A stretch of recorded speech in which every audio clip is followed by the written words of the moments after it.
क्या आपने कभी सुना है कि भगवान भी कभी अपने किसी भक्त से मिलने के लिए अधीर हो उठे हों? जैसे एक भक्त प्रभु के दर्शनों को व्याकुल हो जाता है, वैसे ही जब भगवान भी अपने भक्त से मिलने को बेचैन हो जाएं, तो वो सिर्फ कथा नहीं होती, वो होता है एक चमत्कार। और आज हम आपको सुनाने जा रहे हैं एक ऐसी सच्ची कहानी जो आपको रुला देगी, हिला देगी और प्रभु प्रेम में डुबा देगी। भाव की प्रधानता को सिद्ध करने वाली ये सच्ची कहानी है भगवान श्री राम की नगरी अयोध्या में जन्म लेने वाली माता निर्मला बाई जी की, जिनके भाव ने स्वयं भगवान को विवश कर दिया कि वो प्रकट हो जाएं। वो उनके साथ खेले, मुस्कुराए और रो भी पड़े। निर्मला बाई जी का जन्म अयोध्या के रायगंज में हुआ। उनका जन्म एक गरीब वैष्णव परिवार में हुआ। उनके पिता भिक्षा मांगकर गुजारा करते थे। जब वो 7 साल की थी तभी उनकी मां का देहांत हो गया था। पूरे घर की जिम्मेदारी उनके पिता पर ही आ गई थी। वो भिक्षा मांगते, फिर बच्चों को भी संभालते, घर भी देखते। ऐसे करते करते समय बीतता गया और जब निर्मला बाई जी 16 साल की हुई तभी उनके पिता ने उनकी शादी रायगंज में रहने वाले जगन्नाथ नाम के एक वैश्य सेठ से कर दी। जगन्नाथ जी रायगंज में ही एक धर्मशाला में रहा करते थे और अपने वैश्य कुल के अनुसार ही कोई वैश्य जाति का काम करते थे। सब कुछ सामान्य चल रहा था, लेकिन विधि को कुछ और ही मंजूर था। एक दिन उसी धर्मशाला में एक बाबा आए। बाबा का नाम था राम मंगल दास जी। बाबा जी रोगियों को स्वयं उनके घर पर जाकर निःशुल्क दवा देते थे और प्रभु प्रेम की बात करते थे। उनकी बातें निर्मला बाई जी के हृदय को छू गईं। बाबा के प्रवचन और भक्तिपूर्ण बातों को सुनकर निर्मला बाई बड़ी प्रभावित हुई। जब बाबा वहां से चले गए तो निर्मला बाई जी ने उन्हीं लोगों से बाबा का पता लिया जिनके पास बाबा आए थे और पता लेकर सीधा बाबा जी के पास पहुंच गईं। जब बाबा ने निर्मला बाई जी को देखा तो थोड़े विस्मय से बोले, अरे तुम यहां कैसे? तो निर्मला बाई जी ने कहा, बाबा मुझे ठाकुर जी की सेवा करनी है, कृपा करके एक श्री विग्रह दे दीजिए। बाबा ने उनके परम भाव को पहचान लिया और ठाकुर जी की एक मूर्ति उन्हें दे दी। साथ ही उन्होंने निर्मला बाई जी को पूजा विधि सिखाई। यहां से शुरू हुई निर्मला बाई जी की भक्ति यात्रा। निर्मला बाई जी की पूजा इतनी भावपूर्ण थी कि ठाकुर जी साक्षात प्रकट होकर उनसे बातें करते थे। वो हर दिन बड़े प्रेम से ठाकुर जी की सेवा करती थीं।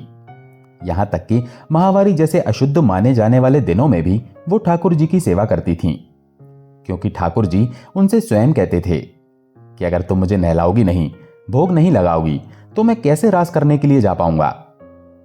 क्या आप कभी सोच सकते हैं कि भगवान अपने भक्त से ऐसे प्रार्थना करेंगे और ऐसे कहेंगे? अब निर्मला बाई जी का जीवन अपने ठाकुर जी की सेवा करते हुए बड़े अच्छे से बीत रहा था। पर अक्सर हमारे जीवन में कुछ ऐसी घटनाएं होती हैं जो विधि का विधान होता है, या शायद हमारे ठाकुर जी की लीला, जो भक्त का प्रभाव दुनिया को बताने के लिए होती है। जिस धर्मशाला में निर्मला बाई जी रहती थीं, उसी धर्मशाला में एक पंडित जी भी रहा करते थे। वो इस बात से बहुत नाराज रहते थे कि निर्मला बाई जी अशुद्ध अवस्था में भी भगवान की सेवा करती हैं। वो चाहते थे कि जब निर्मला बाई जी अशुद्ध हों तो वो ठाकुर जी की सेवा उन्हें दे दिया करें। जब तक वो अशुद्धि के 4-5 दिन होते हैं तब तक पंडित जी उनकी सेवा कर दिया करें। पर निर्मला बाई जी एक दिन भी अपने ठाकुर जी की सेवा के बिना रह नहीं सकती थीं। इसी वजह से वो पंडित जी को बताती ही नहीं थी कि वो कब अशुद्ध हैं। 6 मास के बाद राम मंगल दास बाबा जी उसी धर्मशाला में वापस आए तो रास्ते में ही उन्हें पंडित जी मिल गए। पंडित जी ने उनसे शिकायत की, निर्मला बाई के बारे में कहा और महाराज जी को कहा कि देखिए, वो अशुद्ध अवस्था में भी भगवान की सेवा करती है। मैं उसे मना करता हूं, कहता हूं कि मुझे सेवा दे दिया करो, 4-5-6 दिनों के लिए मैं ठाकुर जी की सेवा कर दिया करूंगा, पर वो मेरी बात मानती नहीं है। अब पंडित जी की बात सुनकर बाबा जी निर्मला बाई जी के पास गए और बोले, पंडित जी कह रहे हैं कि तुम अशुद्ध अवस्था में भगवान की सेवा करती हो। अब बाबा की बात सुनकर निर्मला बाई जी एकदम से भाव विभोर हो गईं। उनकी आंखों में आंसू भर आए और धीरे धीरे वो बाबा से कहने लगी, बाबा भगवान स्वयं आकर मुझसे ये करने को कहते हैं, तभी मैं सेवा करती हूं। मैं तो नहीं चाहती कि मैं अशुद्ध अवस्था में उनकी सेवा करूं, भगवान का भोग बनाऊं, पर वो कहते हैं कि अगर तुम सेवा नहीं करोगी, मुझे स्नान नहीं करवाओगी, मेरा श्रृंगार नहीं करोगी, मेरा भोग नहीं लगाओगी तो मैं कैसे रात में रास करने के लिए जा पाऊंगा? जब कुछ खाऊंगा नहीं, भोग नहीं लगाऊंगा, कुछ पाऊंगा नहीं तो रास कैसे कर पाऊंगा? और अब ये कहते कहते वो रोने लगी। बाबा उनका सच्चा भाव समझ गए और अब इन सब बातों को सुनकर बाबा पंडित जी के पास गए और पंडित जी को ये सारी बात बताई। सारी बात सुनकर पंडित जी भी रोने लगे। पंडित जी के अंदर भाव की इतनी प्रधानता नहीं थी, वो तो शास्त्रों के अनुसार कार्य करते थे। पंडित जी कहने लगे, बाबा मैं तो आज तक शास्त्रों में लिखी हुई बातों पर ही विश्वास करता था, पर मुझे नहीं पता था कि भाव में इतनी शक्ति होती है। आज मैंने भाव की शक्ति को प्रत्यक्ष अनुभव कर लिया। दोस्तों, अब यहां इस प्रसंग का मतलब यह बिल्कुल नहीं है कि सब अशुद्ध अवस्था में भगवान की सेवा करें। भगवान स्वयं निर्मला बाई जी के अधीन थे, क्योंकि निर्मला बाई जी का प्रेम भाव और भक्ति शरीर के बंधन से बहुत ऊपर थी। जब हम शुद्ध भक्त होते हैं तब हम स्त्री या पुरुष नहीं रहते। कहते हैं ना, आत्मा का कोई लिंग नहीं होता।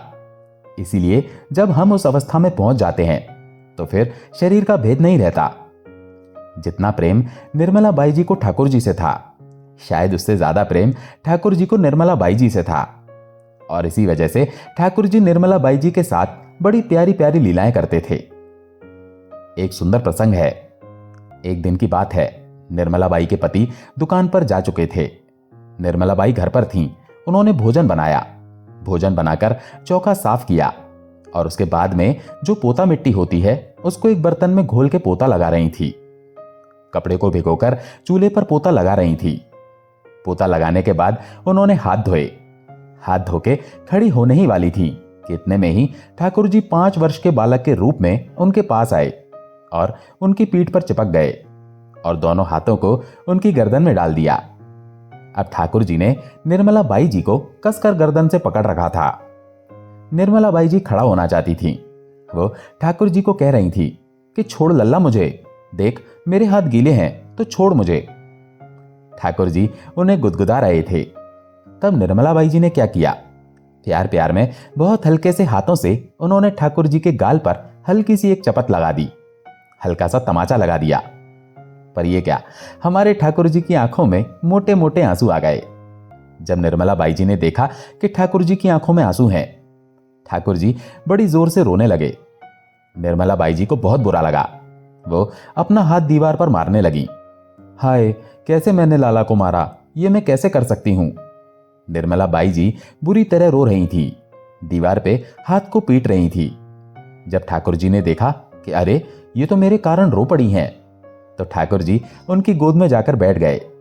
वो निर्मला बाई जी की गोद में बैठकर उन्हें हंसाने लगे, उन्हें गुदगुदाने लगे। उसके बाद वो पीछे गए और पीछे से जाकर अंतर ध्यान हो गए।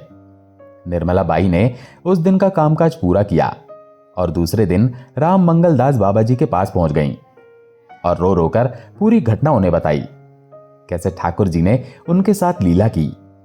बाबा जी उनकी बातों को बड़े प्रेम से सुनते थे। उन्हें उनकी बातें सुनने में बड़ा आनंद आता था और वो उस चीज को महसूस भी करते थे।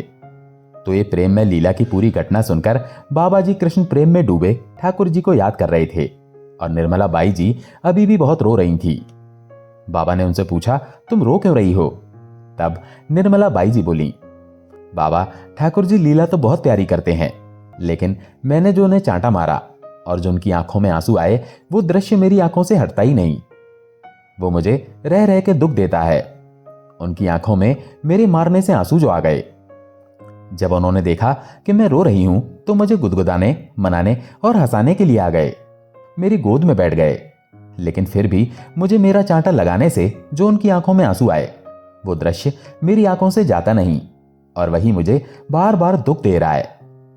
तो बाबा ने उन्हें समझाया, फिर वो खुद शांत हो गईं। तो देखा दोस्तों, ऐसा भाव था उनका। ऐसी दिव्य लीलाएं ठाकुर जी निर्मला बाई जी के साथ करते थे। एक प्रसंग और सुनिए। एक दिन रात में एक और लीला हुई। ठाकुर जी निर्मला बाई जी से बातें कर रहे थे। उनके पति जगन्नाथ जी उन्हीं के पास में लेटे हुए थे और निर्मला बाई भी लेटी हुई थी। रात्रि के कोई 1 बजे का समय रहा होगा। ठाकुर जी निर्मला बाई जी से बातें कर रहे थे। ठाकुर जी 1 बजे कहने लगे कि अब तुम्हें 4 बजे उठना है, अब मैं जाता हूं और तुम सो जाओ। और ये कहकर ठाकुर जी अदृश्य हो गए। पर ठाकुर जी के जाने के बाद भी निर्मला बाई जी की आंखों में नींद कहां थी, और नींद आती भी कैसे? खुद सोचिए, साक्षात त्रिलोकीनाथ साक्षात प्रकट होकर बच्चे की भांति उनसे लिपटे हुए हैं, उनसे बातें कर रहे हैं, तो भक्त का तो क्या ही हाल होगा। और ऐसे में कैसे नींद आएगी? अब ठाकुर जी के जाते ही निर्मला बाई जी फूट फूट कर रोने लगी। निर्मला बाई जी बोल रही थी, अरे मेरे ठाकुर चले गए रे, मेरे गोपाल चले गए। दूसरी तरफ जो इनके पति लेटे हुए थे वो इनकी सारी बातें सुन रहे थे। उन्हें भगवान की आवाज तो सुनाई नहीं दे रही थी, पर उन्हें निर्मला बाई जी की आवाज से पता चल रहा था कि वो किसी बालक से बात कर रही हैं। अब जब भगवान चले गए तो उनके पति उठे और उनके पैर पकड़ लिए। अब निर्मला बाई जी एकदम से उठकर बैठ गईं और पैर समेट कर बोली, अरे अरे ये तुम क्या कर रहे हो? तो उनके पति रोते हुए बोले, मुझे अपने पैर छूने दो, जिससे मैं भी तर जाऊंगा। मेरे अंदर भी तुम्हारे जैसा कुछ कुछ भक्तिभाव तो आ ही जाए, जिससे मेरा जीवन भी सफल हो जाए। लेकिन फिर भी निर्मला बाई जी ने उन्हें अपने पैर छूने नहीं दिए और वो बोली, नहीं नहीं, मुझे ऐसे अच्छा नहीं लगता कि आप मेरे पैरों को हाथ लगाओ, और अगर आप ऐसा करोगे तो मुझे बहुत दुख होगा। तो इस तरह ऐसी अनेकों लीलाएं ठाकुर जी निर्मला बाई जी के साथ करते थे। और बताइए, इससे अधिक भाव, प्रेम और भक्ति क्या ही हो सकती है कि प्रत्यक्ष ठाकुर जी प्रकट होकर उनसे बातें करते थे, उनके साथ खेलते थे, उन्हें गुदगुदाते थे। निर्मला बाई जी के हृदय में सेवा करने का जो भाव था वो एकदम सच्चा था, एकदम पक्का था। निर्मला बाई जी को भौतिक रूप से भी जब किसी की सेवा करनी होती थी तो अपने हाथ पैरों से पूर्ण भाव के साथ, प्रसन्नता के साथ सेवा करती थी। कभी कभी बाबा जी उन्हें बुलाते थे, उन्होंने भी इस बात का अनुभव किया था। अब विधि का विधान कहो या भाग्य का लिखा, निर्मला बाई जी ने बहुत छोटी उम्र में ही दुनिया से विदा ले ली थी। जब वो 17 साल की थीं, तब बाबा ने इन्हें सेवा दी थी और 21 सालों तक पूर्ण सेवा भाव के साथ सेवा करने के बाद 38 वर्ष की आयु में उनके साथ एक घटना हुई। जब वो 38 साल की थीं, तब एक दिन रात्रि के 11 बज रहे होंगे। उस समय बल्ब जलाने के लिए जैसे ही इन्होंने स्विच बटन को दबाया तो उनका हाथ नंगी बिजली के तार से छू गया, जिसके कारण उन्हें बड़ा तेज करंट लगा और करंट लगने से तुरंत ही उनकी मृत्यु हो गई। लेकिन उन्होंने जाते जाते भी 2 बार पुकारा, गोपाल गोपाल। बाबा जी तक ये सूचना गई। बाबा जी आए और विधान से क्रिया कराई। सब उनके जाने से दुखी थे। वो एक सच्ची भक्त थी। खैर, समय बीता। कुछ ही दिनों के बाद उनके पति जगन्नाथ जी बाबा जी के पास गए और बोले, महाराज जी, कल निर्मला बाई ने मुझे दर्शन दिया।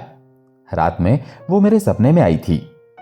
इतना सुंदर दिव्य रूप था उसका, मैं तो उसे पहचान ही नहीं पाया। लेकिन हाँ, उसने जो बातें मुझसे कहीं और जिस तरह की भाषा में मुझसे बात की, मुझे समझ में आया कि ये तो निर्मला ही है। वो बोल रही थी कि मैं भगवान के वैकुंठ धाम में पहुंच गई हूं, इसीलिए मैं तुम्हें दर्शन देने आई हूं और तुमसे कहने आई हूं, बताने आई हूं कि अब तुम भी मेरे पास आ जाना। जगन्नाथ जी की बातों को सुनकर महाराज जी को बड़ी प्रसन्नता हुई। आखिर निर्मला बाई जी भगवान की इतनी उच्च कोटि की भक्त जो थीं कि भगवान स्वयं आकर के उनके साथ लीला करते थे, उनके साथ बातें किया करते थे और उन्हें अपने वैकुंठ धाम में भी ले गए, लेकर जाना ही था। हम कान्हा जी के श्री चरणों में ये प्रार्थना करते हैं कि भगवान हमें भी ऐसी भक्ति देना, हम भी प्रभु की निस्वार्थ भाव से सेवा पूजा कर पाए। क्या ये कोई साधारण मृत्यु थी?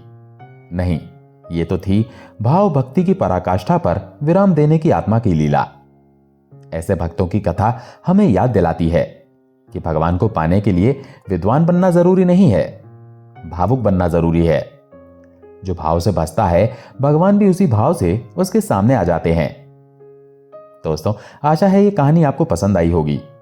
अगर पसंद आई हो तो वीडियो को लाइक करके कमेंट में जय श्री कृष्णा जरूर लिखें। चैनल पर अगर पहली बार आए हैं तो चैनल को सब्सक्राइब जरूर करें। जय श्री कृष्णा।